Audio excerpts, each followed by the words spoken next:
हाथ लग जाए तो दौत उसका गुलाम बन जाता है और तब तक रहता है जब तक वो वापस अपनी पोटली हासिल ना कर ले। कहा यह भी जाता है कि दौत को लोहे के हथियारों से भी डर लगता है। लेजेंड्स की माने तो दौत कभी भी किसी अच्छे आदमी का कुछ नहीं बिगाड़ता और वो एक आदमी को उसकी बीवी के सामने भी नुकसान नहीं पहुंचा सकता है। दौत से बचे रहने के लिए असम में बच्चों को मछली पकड़ने वाले हुक गले में पहना दिया जाता है। तो आप देख सकते हैं कि कैसे स्टोरीज में काफी सिमिलैरिटीज है और जैसे जैसे आप अलग अलग जगहों पे जाएंगे आपको इसके अलग अलग वर्जन्स भी सुनने को मिल जाएंगे। इनफैक्ट यहाँ आप खुद भी सिमिलैरिटीज को देख पाए होंगे और आप समझ पा रहे होंगे कि कैसे ये कहानियां बन रही है। खैर हम आगे बढ़ते हैं अपने अगले क्रीचर की ओर जो कि है पोरुआ। हमने अक्सर चुड़ैल, पिशाच और उल्टे पैरों वाली डायन की कहानियां सुनी हुई है, लेकिन असम के सुनसान जंगलों में एक ऐसी प्रेत का वास होता है जो अपनी मधुर आवाज से आने जाने वालों को मंत्रमुग्ध कर लेती है। यह आत्मा है पोरुआ जो कि एक फीमेल घोस्ट कहलाती है। अब पोरुआ से जुड़ी कहानियां काफी दिलचस्प है। कहा जाता है कि पोरुआ के पास एक खास म्यूजिकल इंस्ट्रूमेंट होता है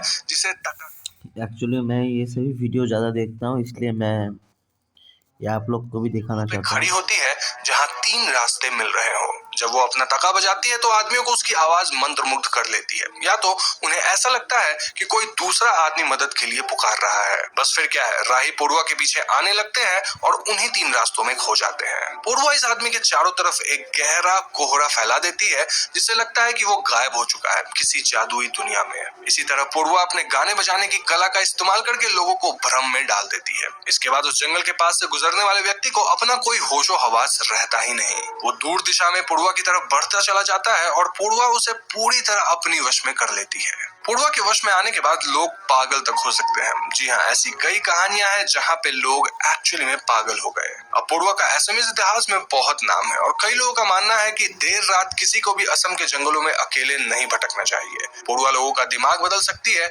जिसके बाद इंसान खुद ही नहीं समझ पाता कि वो क्या और क्यों कर रहा है। धौन कुबेर असमीज फोकलोर में पीढ़ी दर पीढ़ी चलती आ रही एक विचित्र कथा का पात्र है। कहा गया है कि धौन कुबेर हर उस जगह पे पाए जाने वाले एंटिटी है जहां धन या कोई खजाना छुपा हो। यदि कोई इस जगह रहने जाए तो धौन कुबेर उसे अपनी असली रास्ते से भटका देगा और उसके दिमाग पे कब्जा कर लेगा जिससे उस इंसान की मौत तक हो सकती है। हम समझ सकते हैं कि धौन कुबेर अपने विक्टिम को पैसे रुपए का लालच दे देता है और फिर उस व्यक्ति को उसकी मृत्यु तक पहुंचा देता है। लोक कथाओं की माने तो धौन कुबेर बहुत शांत प्रवृत्ति का है और दिखने में बिल्कुल काम और कंपोज्ड लगता है। इनफैक्ट कई मान्यताओं में धौन कुबेर का पैसों वाले स्थान पे पाया जाना शुभ माना जाता है, लेकिन ये भी सच है कि यदि कोई लालच में आ जाएगा तो धौन कुबेर उस आदमी को बहुत तकलीफ पहुंचाता है। अब ये खतरा कुछ भी हो सकता है, जिसमें देखा गया है कि लोग खजाना ढूंढते ढूंढते अपना दिमागी संतुलन तक खो देते हैं, तो कभी कभी किसी बुरी दुर्घटना का शिकार हो जाते हैं। बड़े बुजुर्ग कहते हैं कि ऐसी जगहों से दूर ही रहना चाहिए जहां सदियों से कोई खजाना या अपार संपत्ति छुपी रही हो, क्योंकि मुमकिन है कि उसकी रक्षा स्वयं धन कुबेर कर रहा हो। अगर इससे सामना हो जाए तो लोगों को धन कुबेर की पूजा आराधना करनी चाहिए जिससे धन कुबेर उस आदमी पे अपना क्रोध जाहिर ना करे। तो एक तरह देखा जाए तो ये कोई एंटिटी या क्रीचर ही नहीं बल्कि ये भगवान की तरफ पूजे भी जाते हैं। अब धौन कुबेर से मिलता जुलता ही एक और क्रीचर है जिसे हम कहते हैं धौन गुलाई, और ये भी असमीज फोकलोर में कई जगह पाए जाते हैं। नाउ सिमिलैरिटीज ये है कि धौन गुलाई भी यूजुअली ऐसी जगह पे पाए जाते हैं जहाँ कोई छुपा हुआ खजाना हो या फिर कोई बड़ा मैदान या फिर इवन कब्रिस्तान। इस क्रीचर की खास बात यह है कि रात के समय ये एक चिड़िया में बदल सकता है और ऐसा कहा जाता है कि वो खाने की तलाश में ट्रांसफॉर्म होता है। कुछ लोकल्स की माने तो इसके अंदर आग उगलने की भी क्षमता है जो कि काफी डरावनी बात है। अब जिन लोगों ने भी धौन गुलाई को देखने का दावा किया है उनका कहना है कि वो इसे देखकर एकदम डर जाते हैं और कई बार दौड़कर अपनी साइकिल पे या फिर पैर पे ही भागने की कोशिश करते हैं। ऐसे में धौन गुलाई इनका पीछा करता है, लेकिन यहाँ नोट करने वाली बात यह है कि ये क्रीचर इन जनरल किसी को चोट नहीं पहुंचाता। यही वजह है कि कई लोग इस क्रीचर को मिसअंडरस्टूड मानते हैं। वैसे डर लगे भी क्यों ना, एक ऐसा क्रीचर जिसमें शेप शिफ्टिंग एबिलिटीज है, साथ ही वो आग भी उगल सकता है, तो उससे डरना लाजमी है। लेकिन ऐसी कोई भी स्टोरीज नहीं है जिनमें ये क्रीचर किसी को हार्म पहुंचाती हो। तो आप देख सकते हैं कि कैसे धौन कुबेर से ये थोड़ा सा अलग है, लेकिन हाँ काफी सिमिलर भी है। प्रसूता एक फीमेल एंटिटी है जो अक्सर उन औरतों को अपना शिकार बनाती है जो मां बनने वाली हो। कहा जाता है कि एक बार अगर प्रसूता की नजर किसी गर्भवती स्त्री पे पड़ जाए, ये सब ओरिजिनल है, मैं तो मानता हूँ। कौन क्या मानता है पता नहीं, लेकिन मैं मानता हूँ ये है।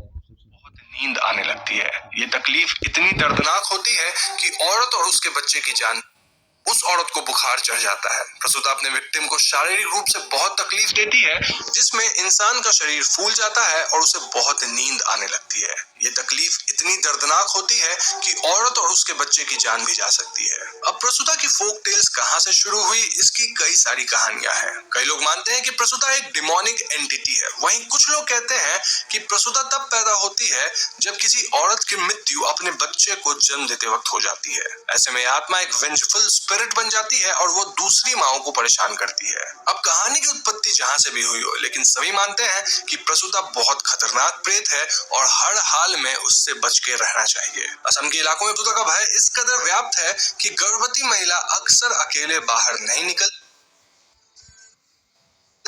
और कई चीजें खाना भी मना होता है। कई बार कुछ ज्ञानी बुजुर्ग लोग ऐसी महिलाओं को एक ताबीज और धागा बांध देते हैं, जिससे कि प्रसूता उस पर हमला ना कर सके। प्रसूता का खौफ बच्चों के जन्म और उसके शुरुआती दिनों में भी बना रहता है, जिससे कि लोग इस समय भी बहुत सावधान रहते हैं। पोड़ी या परी कहानियों की दुनिया में दोनों रूप में रहती है। पोड़ी एक आदमी भी हो सकता है और एक औरत भी। पोड़ी भी दौत की तरह जलाशय के पास पाए जाते हैं। नदी तालाब आदि में पाए जाने वाली ये एंटिटी मर्द और औरत को अपने वश में कर लेते हैं। कहा जाता है कि मेल पौड़ी किसी औरत को पजेस करते हैं, वहीं फीमेल किसी आदमी को। लेजेंड्स की माने तो पौड़ी का प्रकोप बहुत भयानक होता है, जहां आदमी अपना मानसिक